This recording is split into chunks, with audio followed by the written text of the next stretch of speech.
The Return Initiative hyväntekeväisyysaloitteessa Nordnet lahjoitti ympäristö- ja ilmastohaasteisiin ratkaisuja etsiville toimijoille 0,1 Ruotsin kruunua, eli noin 1 sentin yhdessä yhtiön suurimman omistajan Öhman Groupin kanssa jokaisesta Nordnetin asiakkaan vuoden 2022 aikana tekemästä kaupasta.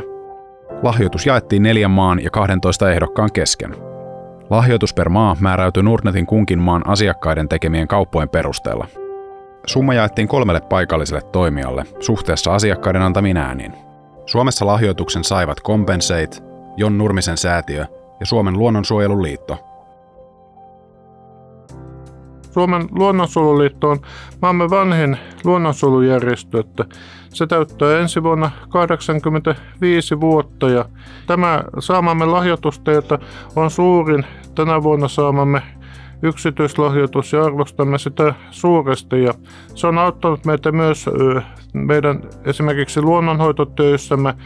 Esimerkiksi olemme 1000 hehtaaria soita ennallistaneet tänä vuonna ja 42 000 haitallista jättiputkea olemme poistaneet ja tämä on ollut tärkeä omarahoitus näissä asioissa. Meillä on myös tärkeää työtä tämä sijoitustoiminnan vastuullisuus, että olemme olleet mukana työryhmissä ja lainsäädäntöä tekemässä sekä kotimaisella että EU-tasolla näiden asioiden parantamiseksi ja esimerkiksi olemme paranneet kaivosalaa sillä tavalla, että olemme sitten lausuneet ja tarvittaessa valittaneet näistä asioista, mutta myös tavanneet näitä yhtiöitä myös ihan rakentavassa mielessä sitten ja käyneet tätä vuoropuhelua.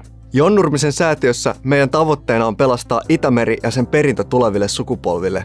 Tänä vuonna meidän säätiö täytti 30 vuotta ja 30 vuotta me ollaan tehty sekä konkreettisia Itämeren suojeluhankkeita että vahvistettu ihmisen suhdetta mereen tiedonvälitystehtävällä erilaisin merikulttuuritoimenpitein. Itämeren suurin ongelma on rehevöityminen. Se on itse asiassa Pohjois-Euroopan yksi suurimpia ympäristöongelmia. Se uhkaa pohjoista meriluontoa, se aiheuttaa biodiversiteettikatoa ja paras tapa pelastaa Itämeri on vähentää Itämeren rehevöitymistä. Sitä tehdään silleen meidän lukemattomissa Jon Nurmisen säätiö hankkeissa, että me vähennetään ravinteiden pääsyä Itämereen maalta mereen sekä meressä olevaa ravinnekuormaa. Me myöskin meidän hankkeessa vaikutetaan siihen, että muut ympäristöongelmat, kuten haitalliset aineet, me saadaan niitä vähennettyä ja erilaisia riskejä vähennettyä Itämeren alueella.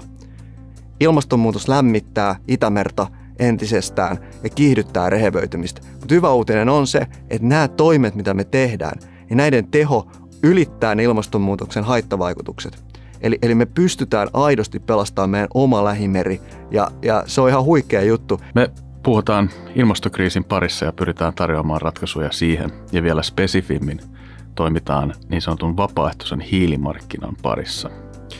Ilmastokriisi on edennyt sellaiseen vaiheeseen, että pelkät päästövähennykset ei enää riitä. Meidän täytyy myös kantaa vastuuta niistä päästöistä, mitä me aiheutetaan tänä päivänä, ensi vuonna, sitä seuraavan vuonna ja niin edelleen, kun kuljetaan kohti vähäpäästöisempää yhteiskuntaa.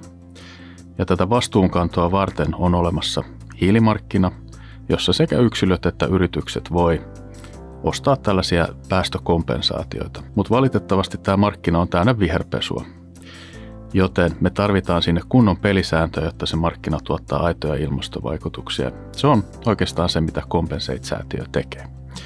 Jos mä avaan vähän vielä yhden esimerkin kautta, että minkä takia meidän pitää myös kantaa vastuuta päästöistä.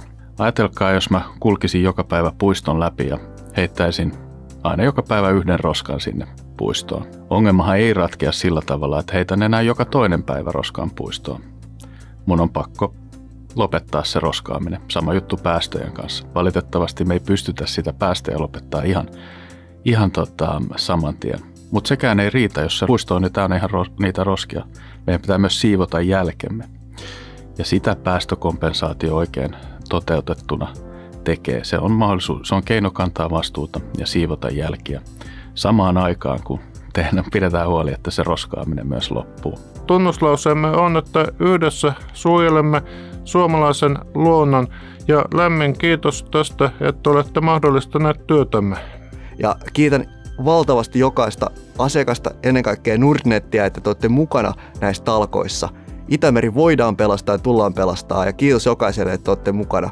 Iso kiitos kaikille jotka tätä työtä Nordnetin kautta tukee. Ja kiitos kaikille, jotka myötävaikuttu siihen, että Nordnet lähti tukemaan Compensate-säätiön toimintaa. Kiitos.